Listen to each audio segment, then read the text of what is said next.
जी, अस्सलाम वालेकुम। Good evening ladies and gentleman, कैसे हैं आप सब लोग? ठीक हैं।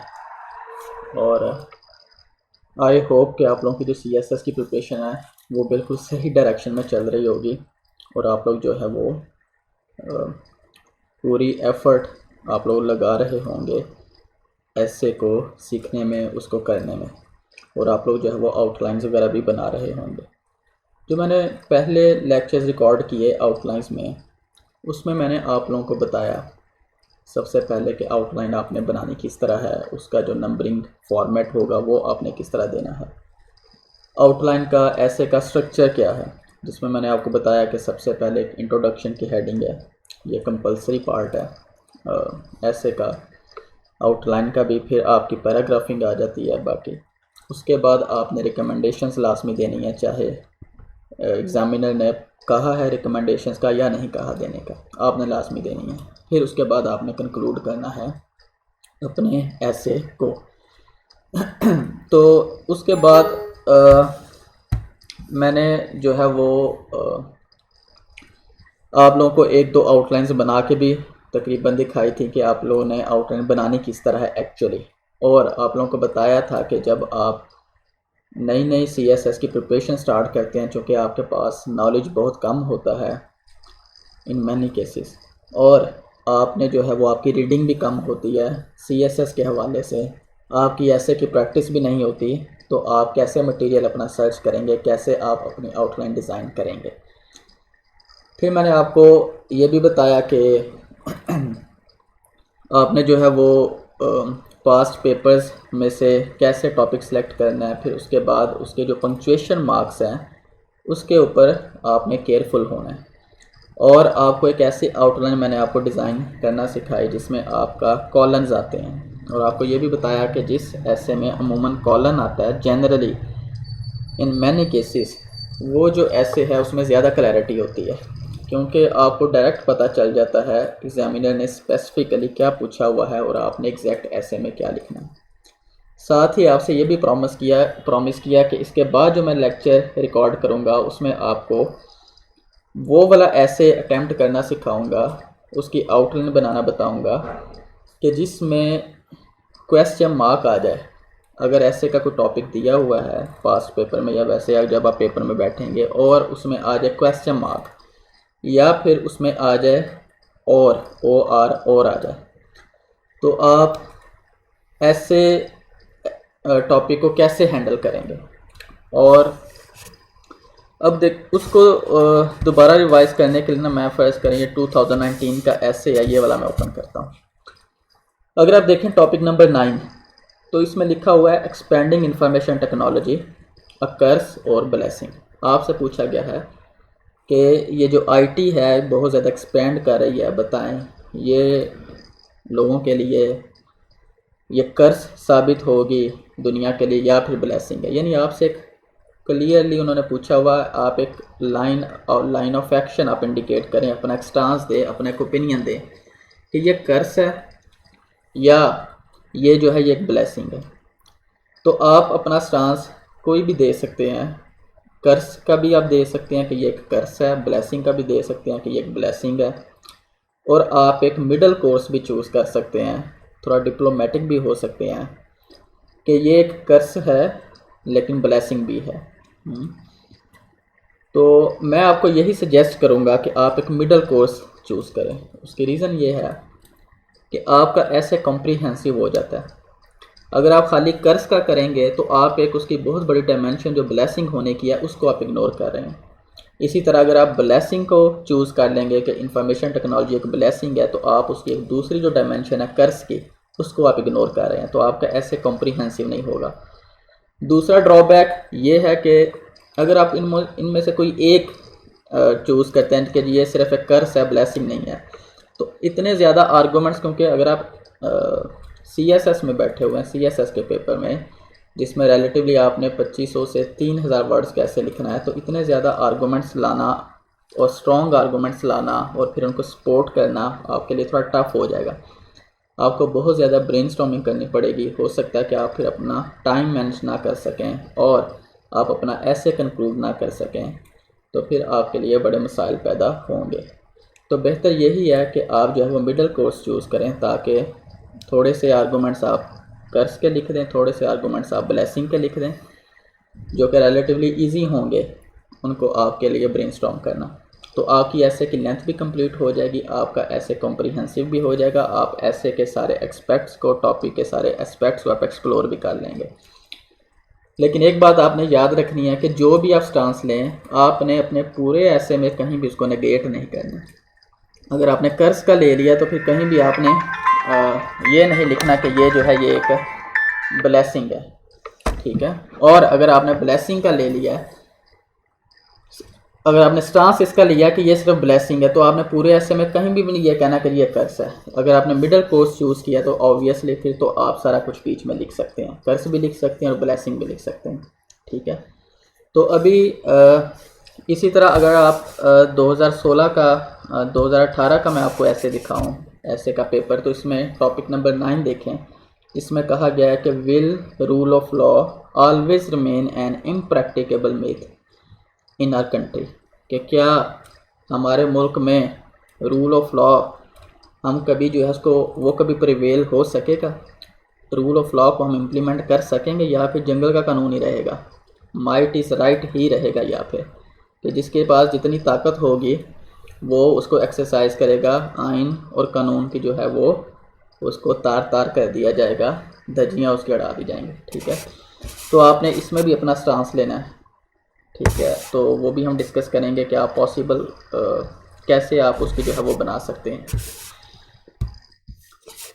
इसी तरह अगर आप लोग देखें ये 2017 का पेपर, तो इसमें भी एक टॉपिक दिया गया है, टॉपिक नंबर 9, जिसमें कहा गया है कि are modern wars not holy wars. Holy wars basically वो होती हैं जिनका कॉज जो है वो रिलीजन होता है, जैसे पहले क्रूसेड्स वगैरह हुई थी।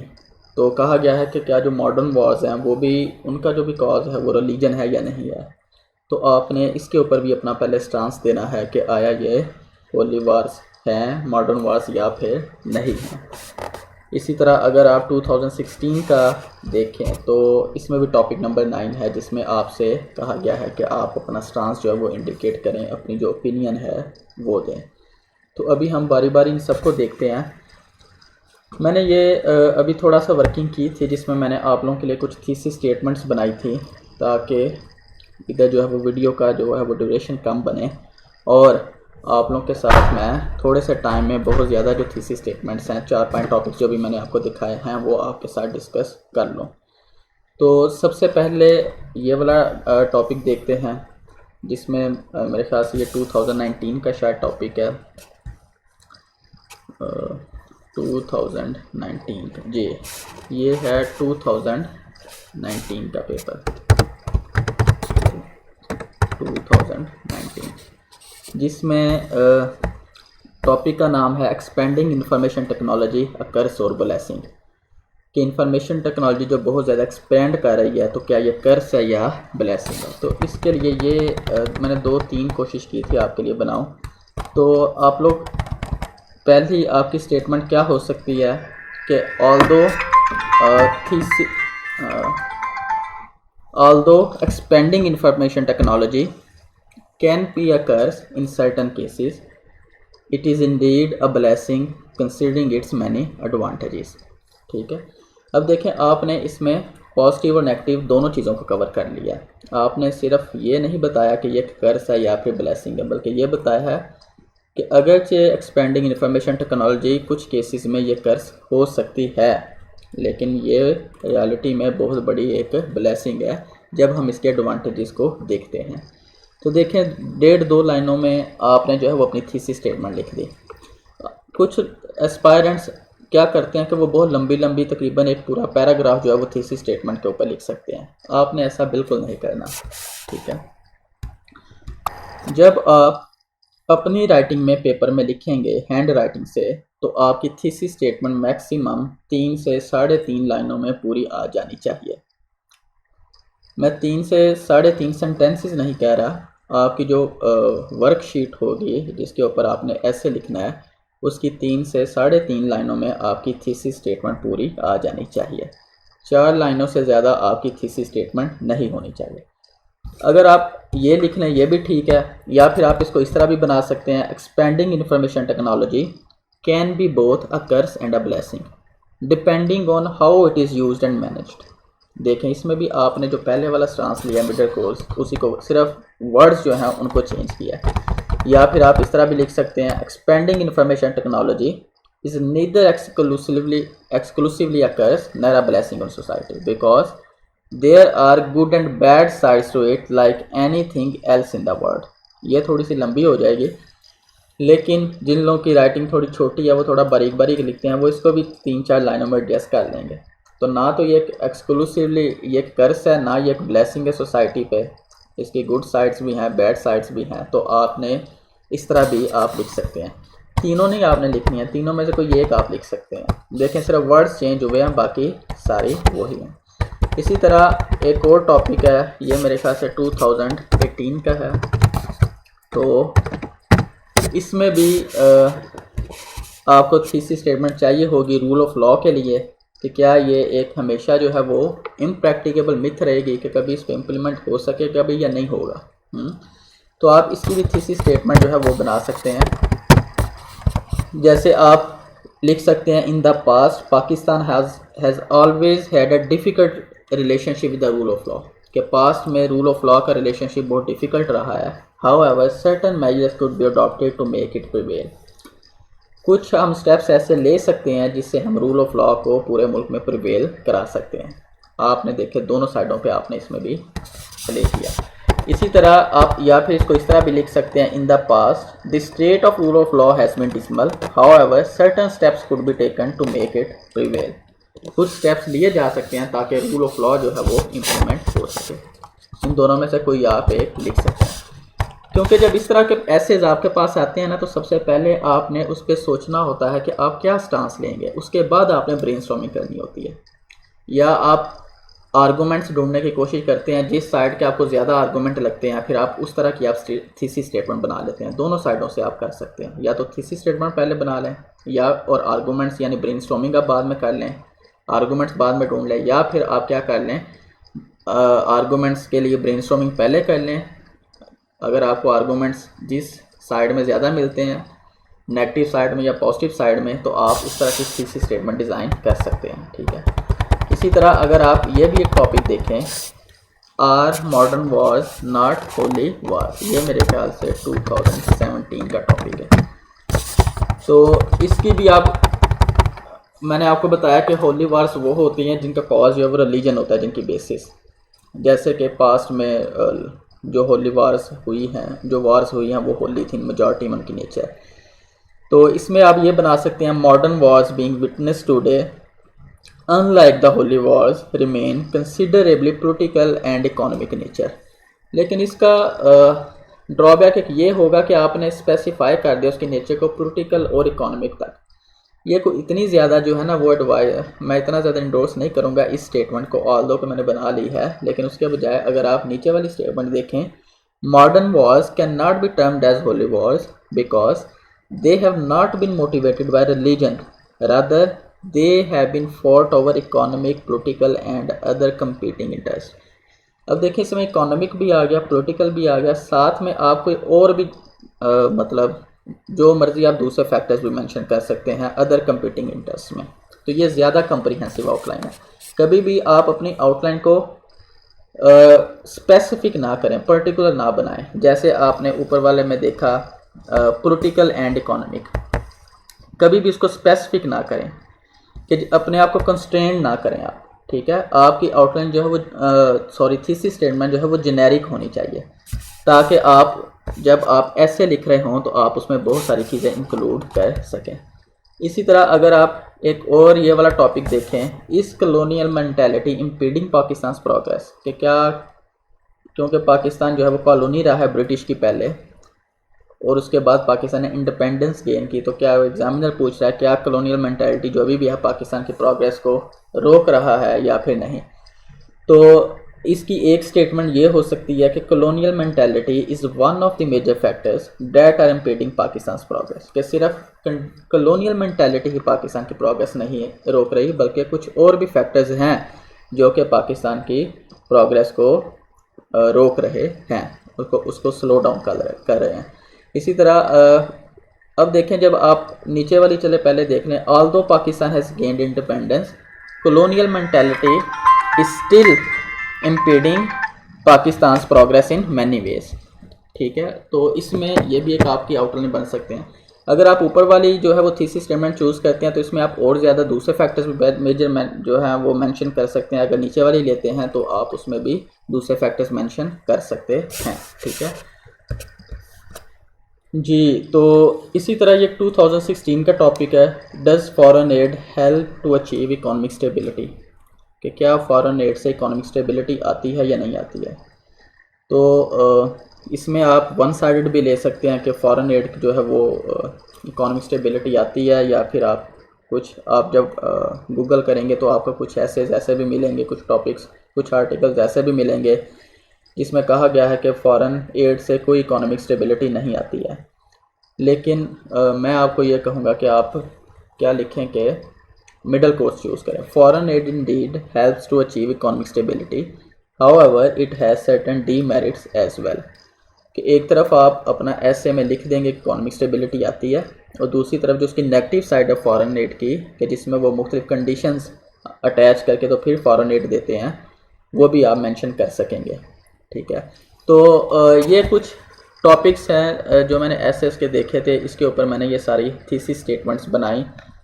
थीसिस स्टेटमेंट बनाते वक्त ये ख्याल रखें कि ये ब्रीफ होनी चाहिए, कॉम्प्रीहेंसिव होनी चाहिए, जेनेरिक इन नेचर होनी चाहिए, स्पेसिफिक या पर्टिकुलर नहीं होनी चाहिए, जैसे मैंने आपको ऊपर बताया, ताकि आप जो है वो ज़्यादा अपना ऐसे जो है उसमें ज़्यादा डायमेंशन जो है वो एक्सप्लोर कर सकें। फिर नेक्स्ट जो आगे एक चीज़ आती है वो ये आती है कि आपने थीसिस स्टेटमेंट आउटलाइन में लिखनी कहाँ है। इसी तरह जब आप ऐसे स्टार्ट करेंगे इंट्रोडक्शन, तो आपने थीसिस स्टेटमेंट कहाँ लिखनी है, आया थीसिस स्टेटमेंट की हेडिंग देनी है या नहीं देनी है। तो फर्ज करेंगे आपने अपना टॉपिक लिख लिया ऐसे का ऊपर, ठीक है, उसके नीचे आपकी आउटलाइन की हेडिंग आ जाती है, ये आपकी आउटलाइन की हेडिंग आ गई। उसके बाद आपकी हेडिंग आ जाती है इंट्रोडक्शन की। ठीक है,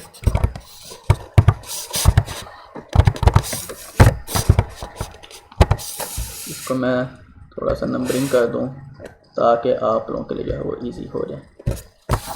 अब प्रैक्टिस क्या है कि आप जैसे ही आपने आउटलाइन की हेडिंग देनी है तो आपने उसके बाद थीसिस स्टेटमेंट को लिखना है।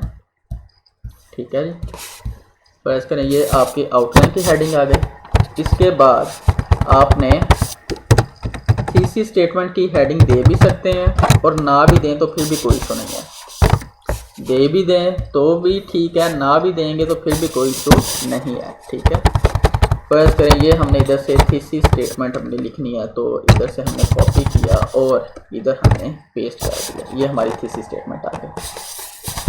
इसको थोड़ा सा आगे कर देते हैं। उसके बाद फिर आपके बाकी चीज़ें स्टार्ट हो जाती हैं, जैसे इंट्रोडक्शन आपका स्टार्ट होगा, फिर उसके बाद आप क्या लिखेंगे, एक्सपेंडिंग इंफॉर्मेशन टेक्नोलॉजी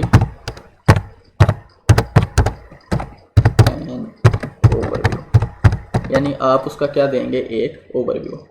ठीक है, थर्ड आपकी जो हेडिंग आ जाएगी उसमें आप अब देखें, चूँकि आपने थीसिस स्टेटमेंट ऐसे ली है कि जिसमें कर्स यानी और ब्लेसिंग दोनों को आपने चूज़ किया है, इसको बोल्ड नहीं करते ताकि क्लियर हो। तो आपने टाइटल में देखना है, सबसे पहले जो चीज़ सबसे पहले पूछी गई है आपने उसके बाद हेडिंग देनी है। अब फर्ज करें इधर जो है वो टाइटल अगर आप देखें तो उसमें कर्स पहले आया है, ब्लेसिंग बाद में आया है, तो आपने क्या करना है, कर्स को पहले डिस्कस करना है और ब्लेसिंग को आपने बाद में डिस्कस करना है। तो थर्ड हमारी हेडिंग आ जाएगी, इधर क्या लिखेंगे, कर्स, और आपके फिर आर्गुमेंट्स आएंगे बाकी सारे कर्स वाले।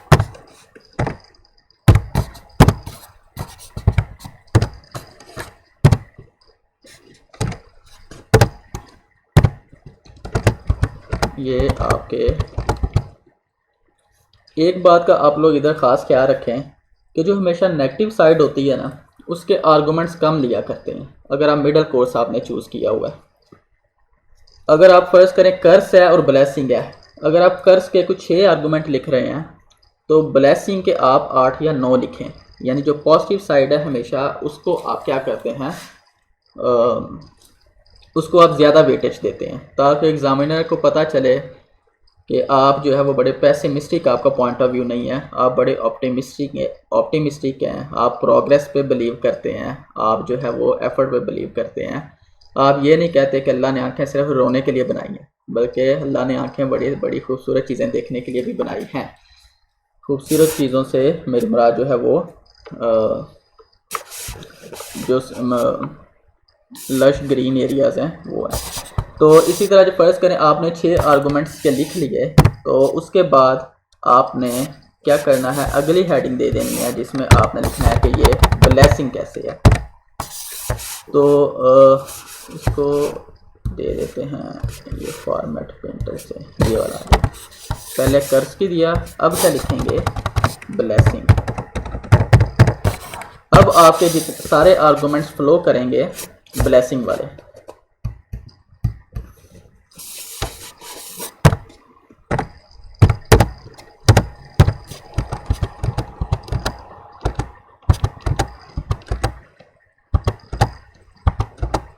ये मैंने ब्लेसिंग के जो आर्गूमेंट है वो ज़्यादा कर दिए। अब उसके बाद हम क्या करेंगे, कर्स भी हमने लिख लिया, ब्लेसिंग भी हमने लिख दिया। अब देखें हमने ऐसे इसकी सारी डायमेंशंस को एक्सप्लोर कर लें। अब उसके बाद हम क्या करेंगे, रिकमेंडेशंस दे देंगे फाइनली।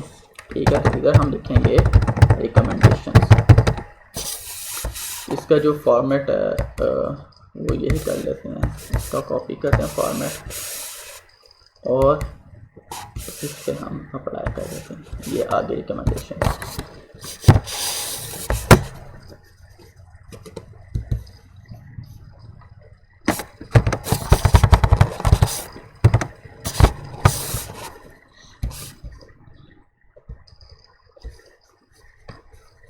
ये फर्स्ट करें फॉर्मेट आ गया, रिकमेंडेशंस आ गई। रिकमेंडेशन कम होती हैं तो अमूमन 4 से 5 रिकमेंडेशन जो हैं वो सफिशेंट होती हैं। तो लास्ट में हमारी कौन सी हेडिंग आ जाएगी, कंक्लूजन की। कंक्लूजन, ठीक है, ये हमारी आउटलाइन इसकी मुकम्मल हो गई।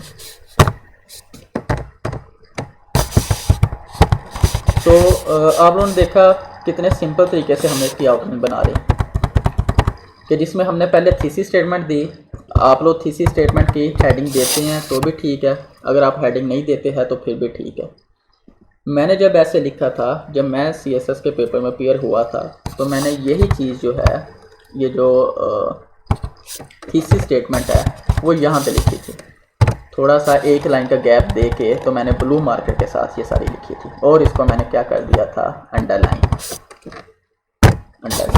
उसके बाद फिर मैंने अपनी आउटलाइन दी थी और यहाँ पे जो है वो मैंने कुछ यहाँ से फिर मेरी सारी आउटलाइन आके आ गई थी। ठीक है, आप इधर भी थीसिस स्टेटमेंट की जो है वो हेडिंग दे सकते हैं, थीसिस स्टेटमेंट, ताकि फिर आपकी आउटलाइन उसी तरह फ्लो करे। यहाँ पे भी आप हेडिंग दे सकते हैं। तो आपके ऊपर है, आप चाहे इसको टाइटल के नीचे आप लिख लें, चाहे आप आउटलाइन की जो हेडिंग दी हुई है उसके आप नीचे लिख लें। ठीक है, तो ये आपके ऊपर है, फिर उसके मुताबिक आपकी सारी आउटलाइन जो है वो फ्लो करे। एक चीज़ में आपको पिछले दोनों जो मैंने वीडियोस रिकॉर्ड की थी आउटलाइन के ऊपर वो बताना भूल गया, क्योंकि मुझे कुछ लोगों ने जो थी वो सेंड की थी जब आउटलाइन एवेल्युएट करने के लिए। तो उसमें ये है कि जब आप फ़र्ज़ करें आपने ये एक आर्गूमेंट लिख दिया या एक आपने डायमेंशन चूज़ की लिखने के लिए, जैसे एक्सपेंडिंग इंफॉर्मेशन टेक्नोलॉजी अकर्स, तो आपने नीचे आर्गूमेंट कैसे लिखना है, ये जो नीचे सब आर्गूमेंट्स हैं ये आपने कैसे देनी है। आपने एक चीज़ का ख्याल रखना है सबसे पहले कि आपने इनको कंटेक्चुअलाइज करना है। कंटेक्चुअलाइज से मेरी मुराद ये है कि आपने इनको वर्ब से स्टार्ट करना है, VER वर्ब, एक्शन से स्टार्ट करना है। तो कोशिश करें कि उधर से स्टार्ट करें और उसके साथ ING यानी जो अमूमन फोर्थ फॉर्म ऑफ जो वर्ब है वो होती है, वहाँ से बनाएं। फ़र्ज़ करें मैं रैंडमली लिख रहा हूँ डेवलपिंग, जैसे